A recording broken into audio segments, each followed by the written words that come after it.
Hello everyone, आप सभी का स्वागत है Bhuvan service centre official YouTube channel पर। इस लेक्चर में जेएसएससी द्वारा पीआरटी की नियुक्ति से संबंधित आप सभी को पुनः एक बार फिर से आयोग के वेबसाइट को रीओपन किया गया है। कैंडिडेट्स 6 अप्रैल तक जाके उस वेबसाइट के माध्यम से अपने आवेदन को सबमिट कर सकते हैं।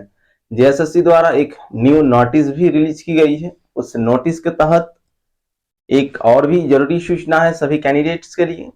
क्या चुनाव एग्जामिनेशन को प्रभावित कर सकती है क्या? तो बिल्कुल नहीं। इसके संदर्भ में एक नोटिस जारी की गई है जेएसएससी की तरफ से। आप सभी उस नोटिस को देखें, उसमें मेंशन की गई है क्या चीजें हो सकती है और क्या नहीं हो सकती है। उस नोटिस को रीड आउट करें तो चुनावी प्रक्रिया कोई भी परीक्षा को रोकथाम नहीं करेगी। परीक्षा कंडक्ट की जा सकती है लेकिन मेरिट लिस्ट जारी नहीं होगी। इस प्रकार से चुनाव के बाद ही वो प्रक्रिया चलाई जाएगी, क्योंकि चुनाव के टाइम पे ये चीजें नहीं होंगी। क्या चीजें होनी है, क्या चीजें नहीं होनी है, एक लिस्ट के माध्यम से आयोग की ओर से जानकारी दे दी गई है सभी के लिए। तो कैंडिडेट्स 6 अप्रैल तक न्यू आवेदन करें। जो भी कैंडिडेट्स अभी तक आवेदन नहीं किए हैं, प्रारंभिक विद्यालय में 1 to 5 और 6 to 8 के लिए कैंडिडेट्स आवेदन करें और इसमें अपियर हो जाएं प्रारंभिक विद्यालयों में शिक्षक बनने के लिए। और क्वालिफिकेशन के तौर पर भी एक न्यू नोटिस रिलीज हुई थी, उसके माध्यम से आप सभी जान सकते हैं कि क्वालिफिकेशन क्या चाहिए होती है प्रारंभिक विद्यालय में। उन सभी के रिगार्डिंग भी नोटिस जारी की गई है। वर्तमान समय पर और एक नोटिस जेएसएससी द्वारा रिलीज की गई है। उस नोटिस में रिजेक्शन लिस्ट जारी की गई है कैंडिडेट्स, और लिस्ट में सिर्फ रजिस्ट्रेशन नंबर को ही मेंशन की गई है। जितने भी कैंडिडेट्स का रिजेक्शन लिस्ट में रजिस्ट्रेशन नंबर है, यानी उसका एडमिट कार्ड जारी नहीं होगा। ठीक है, और टोटल कितना स्टूडेंट का इस तरह का स्थिति है उसको भी डाटा यहाँ पर आप सभी को दिखाएंगे। और जो भी कैंडिडेट्स फॉर्म फिल किए थे तो देख लें किस आधार पर क्या चीजें होंगी। 4 प्रकार का कैंडिडेट्स है।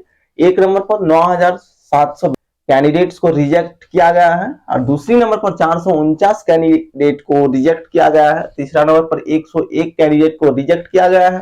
चौथा नंबर पर 3017 कैंडिडेट को रिजेक्ट किया गया है।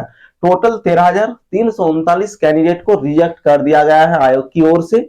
इसलिए कैंडिडेट्स 13,339 वाला जो लिस्ट है, वो लिस्ट को देखने के लिए हमारे डिस्क्रिप्शन बॉक्स में जाके एक पीडीएफ फाइल मिलेगी आप सभी को। उस पीडीएफ फाइल को डाउनलोड करके और अपनी रजिस्ट्रेशन नंबर को देख लें, ताकि आपका भी रजिस्ट्रेशन नंबर है क्या उसमें, आप सभी एक बार नजर उस पर दें और समझें किस किस कैंडिडेट को रिजेक्शन लिस्ट में भेज दिया गया है। 4 जो यहाँ पर कॉलम है, 4 कॉलम का मतलब 4 प्रकार का कारण है। किस कारण से आपको रिजेक्ट किया गया है उसकी कारण सहित सबसे पहले कारण है, और कैंडिडेट का रजिस्ट्रेशन नंबर दी गई है। फिर दूसरी नंबर पर फिर कारण दी गई है और कैंडिडेट का रजिस्ट्रेशन नंबर दी गई है। इस प्रकार से रजिस्ट्रेशन लिस्ट को जारी की गई है। सभी कैंडिडेट्स जाके देखेंगे। और इस तरह क्यों होती है, पहले समझे कैंडिडेट्स कि आप एक शिक्षक के रूप में जा रहे हैं, बच्चे को उसकी भविष्य को निर्माण करने वाले हैं, लेकिन खुद का ही भविष्य आप निर्माण नहीं कर पा रहे हैं। आपको क्या करना चाहिए, क्या नहीं करना चाहिए, कब आप सभी को अलर्ट रहने की जरूरत है और अपडेटेड रहने की जरूरत है, क्योंकि ये टीचिंग सेक्टर का जॉब है। इसलिए टीचर को एनी टाइम अपडेट होकर रहना पड़ेगा। इसलिए आप सभी को बार बार बोला जाता है कि आप सभी हमारे चैनल के साथ जुड़े रहें, ताकि आप सभी का कुछ भी नोटिस आती है आयोग की ओर से। फोटो और सिग्नेचर अपलोड करने के लिए भी नोटिस आई थी, लेकिन कैंडिडेट्स अपलोड नहीं किए हैं, इसलिए कैंडिडेट्स को रिजेक्ट कर दिया गया है। वैसे कैंडिडेट्स अपियर नहीं हो सकते हैं एग्जामिनेशन में, और एडमिट कार्ड भी रिलीज नहीं की जाएगी उसकी। तो वैसा कैंडिडेट टोटल कितना है, 13,339 कैंडिडेट को रिजेक्ट कर दिया गया है। और जो भी कैंडिडेट्स न्यू है, अभी तक आवेदन नहीं किए हैं, सभी कैंडिडेट्स आयोग की वेबसाइट के माध्यम से 6 अप्रैल तक आवेदन कर सकते हैं।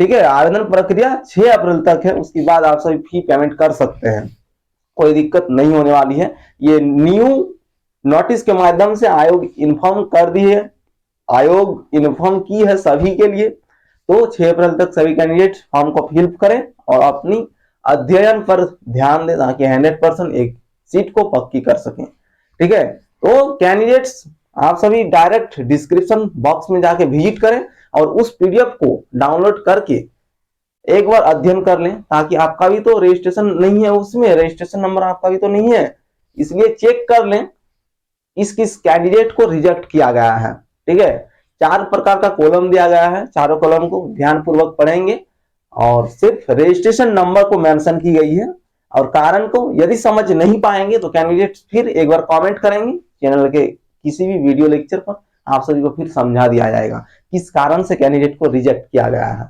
इस लेक्चर में इतना ही। कैंडिडेट्स इसी प्रकार से बने रहे हमारे साथ, और जो भी कैंडिडेट्स अपियर होने जा रहे हैं जिसका एडमिट कार्ड आने वाली है, वैसे कैंडिडेट जिसका रजिस्ट्रेशन नंबर इसमें मेंशन नहीं है, सभी कैंडिडेट के लिए स्टडी मटेरियल भी उपलब्ध करा दी जा रही है। कैंडिडेट इसी प्रकार से बने रहेंगे और स्टडी मटेरियल को प्राप्त करते रहेंगे और अध्ययन करते रहें, ताकि आप सभी का अंतिम रूप से सिलेक्शन हो जाए इस बार 2024 में PRT level 1 and level 2। Thank you.